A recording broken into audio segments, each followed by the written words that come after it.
Welcome guys! Welcome guys. So be sure to subscribe to my video. So today we are just trying to proving this three common property. So three common sign integration.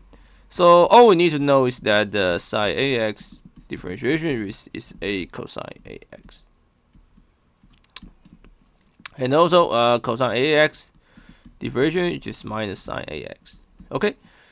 So the first one is trivial, right? Because the cosine ax differentiation, as I say, is minus a sine ax.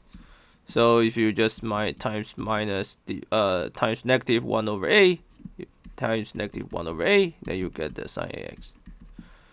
So you get this, and then you just write dx. So you got this. Okay, and the second one, all we need to know is that the sine ax squared is basically 1 minus cosine. So basically cosine 2ax, right, is just 1 minus 2 sine square ax. So this is the trigonometry identity.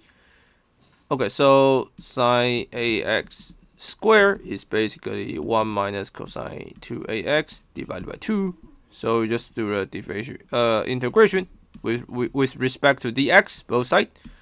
So this is the first term is x divided by 2. The second term is 4 sine 2ax divided by 8. And this is cosine, right? So this is minus sine plus c. We use cosine integration is sine, right? We use this. Okay, and basically this is exactly the same thing. You just so we prove this, right? And the sine 2ax is 2 sine ax times cosine ax. So you get this. Okay, and the second listing is basically people like to ask. Okay, and we can use the trigonometry identity.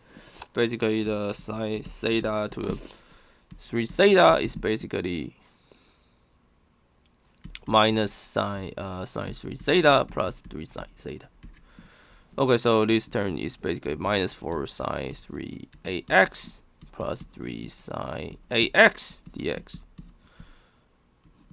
So this is what I'm writing about. So basically this is, sorry about that, 3 sine 3 ax minus 3 sine ax minus 4 dx. Okay, and the first term is minus 1 over 4 sine 3ax dx plus 3 over 4 sine ax dx plus c. So this term is basically this term.